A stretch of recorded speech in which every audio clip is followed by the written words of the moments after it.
मित्रों, किस श्राप के कारण स्त्री समय से पहले ही विधवा हो जाती है और वो कौन से कार्य हैं जो पतिव्रता स्त्री को अपने जीवन में कभी भी नहीं करने चाहिए, जिसके वजह से स्त्रियां समय से पहले ही विधवा हो जाती है। आइए जानते हैं एक कथा के माध्यम से। मित्रों, एक बार माता लक्ष्मी भगवान विष्णु जी से पूछते हैं, हे प्रभु, औरतें समय से पहले विधवा क्यों हो जाती है? तो भगवान विष्णु कहते हैं, देवी, आज अचानक से तुम मुझसे ये प्रश्न क्यों पूछ रहे हो? माता लक्ष्मी कहते हैं, हे प्रभु, जब मैं आपसे मिलने के लिए आ रही थी तो मैंने मृत्यु लोक में देखा कि 3 स्त्रियां जो आपस में सहेली थी और उनमें से 2 स्त्रियां समय से पहले ही विधवा होकर दुखी जीवन व्यतीत कर रही थी, जबकि उनमें से एक स्त्री सुहागन होकर के अपने पति के साथ सुखी जीवन जी रही थी। प्रभु, ये बात मेरी समझ में नहीं आई कि एक स्त्री पति के साथ सुखी जीवन व्यतीत कर रही थी और वहीं 2 स्त्रियां विधवा होकर दुखी जीवन जी रही थी। और इससे देखकर मेरे मन में 3 प्रश्न उठने लगे। हे प्रभु, अब मैं आपसे ये चाहती हूँ कि आप मेरे तीनों प्रश्नों के उत्तर देकर मुझे संतुष्ट करने की कृपा करें। इस प्रकार माता लक्ष्मी की बात को सुनकर भगवान विष्णु कहते हैं, हे लक्ष्मी, तुम मुझे अपनी तीनों प्रश्नों को निश्चिंत होकर बताओ। मैं तुम्हें तुम्हारे सारे प्रश्नों के उत्तर देकर तुम्हें पूरी तरह से संतुष्ट करने का प्रयास करूंगा। अब माता लक्ष्मी कहते हैं, हे प्रभु, मेरा पहला प्रश्न है, कौन सी स्त्री समय से पहले विधवा हो जाती है और दुखी जीवन व्यतीत करती है? और मेरा दूसरा प्रश्न है, कौन सी स्त्री को जीवन में कभी सुख शांति नहीं मिलती? और मेरा तीसरी प्रश्न है कि वो कौन सी चीज है जो एक पत्नी अपने पति के मांगने पर भी पति को नहीं देती? इस तरह माता लक्ष्मी के तीनों प्रश्नों को सुनकर भगवान विष्णु कहते हैं, देवी, तुम अभी जिन स्त्रियों की बात कर रहे थे उनमें से 2 स्त्रियां समय से पहले ही विधवा होकर अपनी दुखी जीवन जी रही हैं और वहीं पर एक स्त्री सुहागिनी होकर अपने पति के साथ सुखी जीवन व्यतीत कर रही है। अगर तुम जानना चाहती हो कि आखिर ऐसा क्यों है तो मैं तुम्हें एक छोटी सी कहानी से सुनाता हूँ और इस कहानी को बहुत ही ध्यान से सुनना, क्योंकि आधी अधूरी कहानी को सुनने वालों को आधा अधूरा ही ज्ञान प्राप्त होता है जो जीवन में कभी भी काम नहीं आती। और यदि तुमने ध्यान से सुना तो तुम्हारे तीनों प्रश्नों के उत्तर इसी छोटी सी कहानी को सुनकर ही तुम्हें मिल जाएंगे और तुम्हें संतुष्टि प्राप्त होगी। फिर माता लक्ष्मी कहते हैं, प्रभु, कृपया आप कहानी को शुरू करें। मैं कहानी को पूरा अवश्य सुनूंगी और जब तक आप कहानी को सुनाएंगे तब तक मेरा मन किसी दूसरे स्थान पर नहीं जाएगा। और प्रभु, मैं आज अपने तीनों प्रश्नों का उत्तर जानकर ही रहूंगी। माता लक्ष्मी की ये बात सुनकर भगवान विष्णु कहते हैं, हे महालक्ष्मी, सबसे पहले मैं तुम्हें उस स्त्री की कहानी सुनाता हूँ जो सुहागन बनकर सुखी जीवन जी रही है। और जिस सुहागिनी स्त्री की तुम बात कर रही हो वो स्त्री और कोई नहीं बल्कि एक राजा के नौकर की पत्नी है। और वो स्त्री जिस नौकर की पत्नी है उस नौकर को अपनी स्त्री पर पूरा विश्वास है कि मेरी पत्नी एक चरित्रवान और पतिव्रता स्त्री है, जिसकी प्रशंसा वो नौकर अपने साथियों के साथ बार बार करता रहता है। और भगवान विष्णु माता लक्ष्मी से कहते हैं कि एक दिन की बात है, उस राजा के नौकर ने अपनी पत्नी की प्रशंसा इतनी ज्यादा की कि ये बात धीरे धीरे फैलते हुए राजा के दरबार में पहुंच गई। और ये बात सुनकर राजा ने अपने नौकर को बुलाया और उस नौकर से राजा कहने लगे, तुम हर किसी से कहते हो कि तुम्हारी पत्नी एक चरित्रवान और पतिव्रता स्त्री है। क्या वास्तव में तुम्हारी पत्नी एक चरित्रवान और पतिव्रता स्त्री है? क्या तुमको पूरा विश्वास है कि तुम्हारी पत्नी एक पवित्र स्त्री है? क्या तुम्हारे अलावा पराये मर्दों को आंख उठाकर भी नहीं देखती? क्या इस बात का कोई सबूत है तुम्हारे पास? राजा के इस बात को सुनकर नौकर कहने लगा, महाराज, मुझे अपनी धर्म पत्नी पर पूरा विश्वास है कि वो एक पतिव्रता स्त्री है और मेरे अलावा वो किसी पराये मर्दों को नहीं देखती। नौकर की इस बात को सुनकर राजा का महामंत्री कहने लगा, यदि मैं तेरी पत्नी का पतिव्रता धर्म को नष्ट कर दूं तो तुझे क्या सजा मिलनी चाहिए? फिर नौकर ने कहा, यदि तुम मेरी पत्नी का पतिव्रता धर्म को नष्ट कर देते हो तो महाराज, मुझे फांसी की सजा दे देना। और नौकर ने राजा से कहा, महाराज, यदि ये मेरी पत्नी का पतिव्रता धर्म को खंडित नहीं कर पाया तो इनको भी कुछ सजा मिलनी चाहिए। नौकर की इस बात को सुनकर राजा ने कहा कि मंत्री को भी फांसी की सजा दी जाएगी। मंत्री ने यह बात को स्वीकार कर ली। फिर मंत्री ने नौकर से पूछा कि मैं क्या वस्तु लाऊं जिससे तू मान ले कि मैंने तेरी पत्नी का धर्म को खंडित कर दिया है। तो नौकर ने कहा, मेरे विवाह के समय पर मुझे एक मटका और एक कतार मिली थी और ये दोनों चीजें मेरी पत्नी ने बहुत ही संभाल कर रखी है, क्योंकि ये दोनों चीजें सुहाग की निशानी है। यदि तुम ये दोनों चीजें मेरी पत्नी से लेकर मुझे दिखा दोगे तो मैं मान जाऊंगा कि मेरी पत्नी का पतिव्रता धर्म तुमने नष्ट कर दिया है। तब मंत्री ने नौकर की ये शर्त स्वीकार कर ली और वो मंत्री शहर में जाता है और एक चोरनी महिला से जाकर मिलता है। जो काम कोई नहीं कर पाता वो काम को भी ये चोरनी महिला कर देती थी। और मंत्री ने उस चोरनी महिला को सारी बातें बताई और कहा, तू कैसे भी करके उस नौकर की पत्नी से मेरा संपर्क करवा दे। इसके बदले में तुझे जितना धन चाहिए मैं उतना धन देने के लिए तैयार हूँ। इस तरह मंत्री की बात सुनकर वो चोरनी महिला कहने लगी, मंत्री, तुम जिस औरत के बारे में बात कर रहे हो ना, वो औरत पूरी तरह से पतिव्रता है और वो किसी के भी बहलाने फुसलाने से तुमको वो मटका और कतार नहीं देगी। वो तेरी और थूकेगा। बहुत खूंखार है जो तेरी खाल उतार लेंगे। इस बात को सुनकर मंत्री कहने लगी, यदि तू मेरा इससे संपर्क नहीं करवा सकती तो एक काम कर दे, उसके घर में जाकर उसका मटका और कतार चुरा कर मुझे दे दे और उसकी पत्नी के गुप्तांग के पास यदि कोई निशानी हो तो ये निशानी भी मुझे देखकर बता दे। फिर मैं तुझे मुंह मांगा इनाम दूंगा। तुझे जितना धन चाहिए उतना धन मैं तुझे दूंगा, बस तू मेरा ये काम कर दे। मंत्री की ये बात सुनकर वो चोरनी महिला धन के लालच में आ गई और उसने कहा, ठीक है, मैं तुम्हारा काम अवश्य करूंगी, लेकिन तुझे मेरी मुंह मांगा कीमत देना पड़ेगा। मंत्री ने कहा, ठीक है। और फिर चोरनी महिला नौकर के घर में जाती है और नौकर की पत्नी से जाकर बोलती है, बेटी, मैं तेरी पति की मौसी हूँ, मैं कई सालों के बाद आई हूँ। फिर उस नौकर की पत्नी ने कहा, शायद आप बहुत सालों के बाद आई हैं, इसलिए मैंने आपको पहले कभी नहीं देखा, इसलिए मैंने आपको पहचान नहीं पाई। इस प्रकार वो चोरनी महिला उस नौकर के घर में मौसी बनकर घुस गई और नौकर की पत्नी ने वो चोरनी महिला को मौसी समझकर बहुत सम्मान दिया, मगर उसे नहीं पता थी कि ये एक ठग चोरनी महिला है। उसका काम सिर्फ चोरी करना है और उसके साथ छल करने आई है।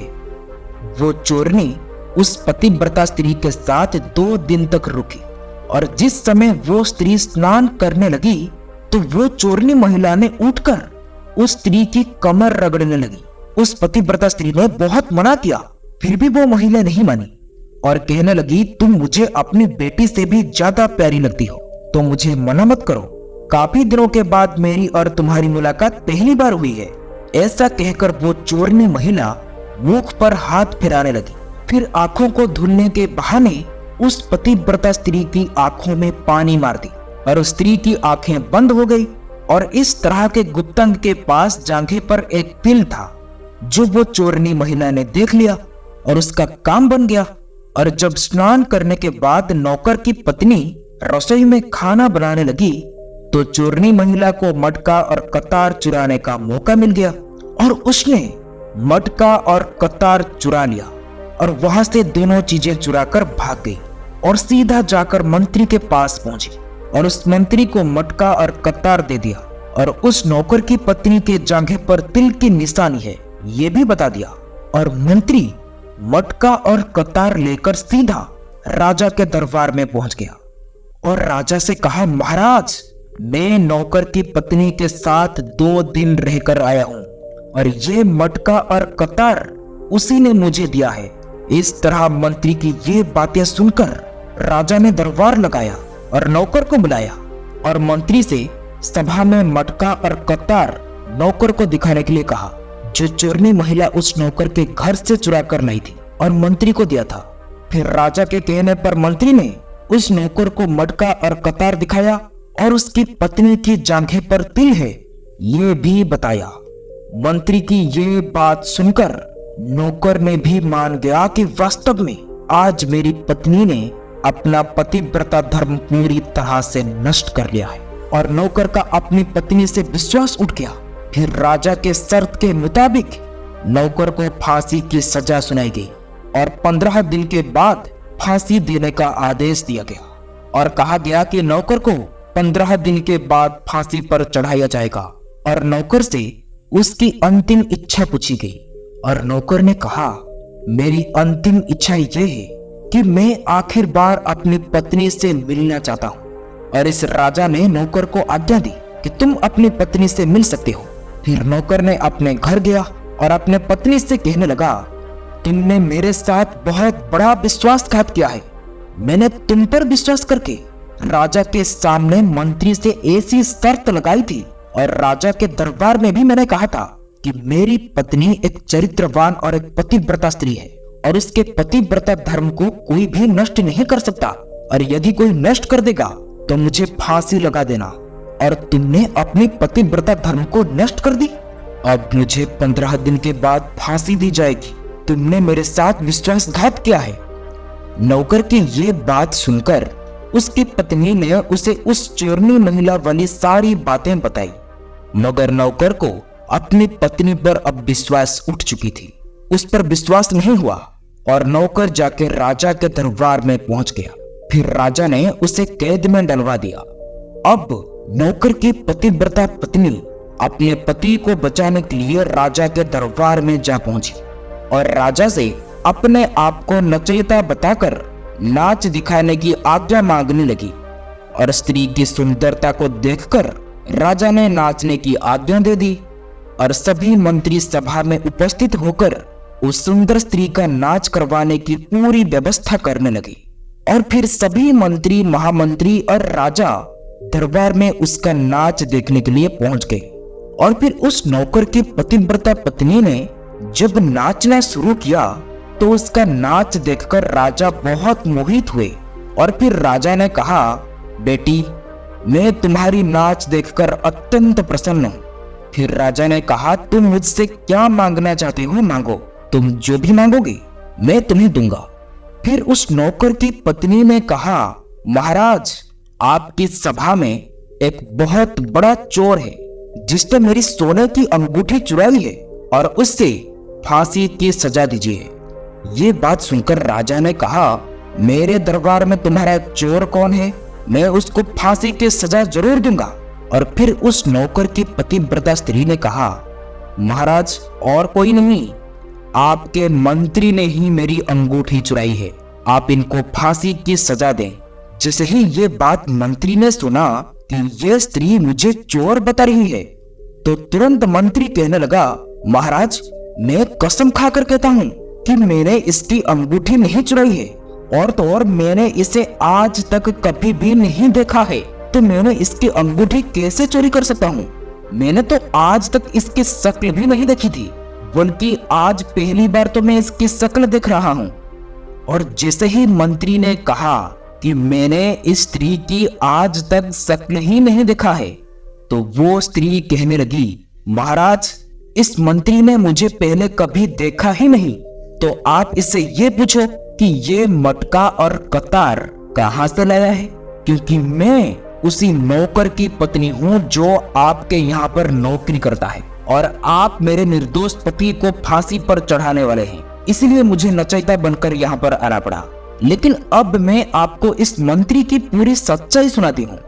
ये जो आपका मंत्री है, इसने मेरे पास में अपनी एक चोरनी महिला को मेरी मौसी बनाकर भेजा था और उसने धोखे से मेरे जांघे के तिल का पता लगाया और उसी चोरनी महिला ने ये मटका और कतार चुरा कर इसको दे दिया और ये आपके मंत्री ने इसके बदले में उस चोरनी महिला को बहुत सारा धन दिया है। मेरे साथ यही छल हुआ है महाराज, और मैं आज भी पतिव्रता स्त्री हूँ। इस बात को सुनकर राजा ने वो चोरनी महिला को बुलाया। फिर उस चोरनी महिला ने राजा के डर से मंत्री की सारी सच्चाई राजा को बता दी, जिससे राजा ने उस नौकर को अपनी कैद से रिहा किया और उसकी जगह मंत्री को ही फांसी पर चढ़ा दिया।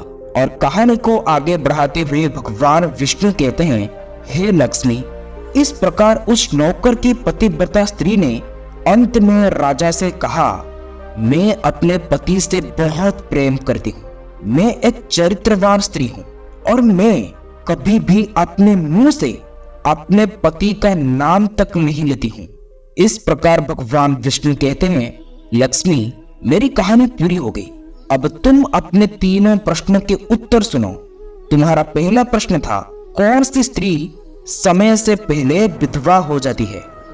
जो स्त्रियां अपने मुंह से अपने पति का नाम लेती है और उनको हमेशा नाम से बुलाती है, वे स्त्रियां समय से पहले ही विधवा हो जाती है और बिना पति के दुखी जीवन व्यतीत करती है। क्योंकि यदि कोई स्त्री अपने पति का नाम मुंह से लेती है तो पति की उम्र कम हो जाती है और समय से पहले ही उस स्त्री के पति की मृत्यु हो जाती है और स्त्री समय से पहले ही विधवा होकर एक दुखी जीवन जीती है। बस यही कारण है कि तुम जिन 3 महिलाओं की बातें कर रही थी, उनमें से 2 विधवा इसी कारण से हुई है और उनमें से एक नौकर की पत्नी थी जो पतिव्रता स्त्री थी और ये स्त्री कभी भी अपने पति का नाम को मुंह से नहीं लेती थी, जिसके कारण वो आज भी सुहागन है और सुखी जीवन व्यतीत कर रही है। और वो दोनों स्त्रियां जो समय से पहले विधवा होकर दुखी जीवन जी रही है, वो तो हमेशा अपने पति को नाम लेकर बुलाती रहती है, जिसके कारण उनके पति की उम्र कम होती चली गई।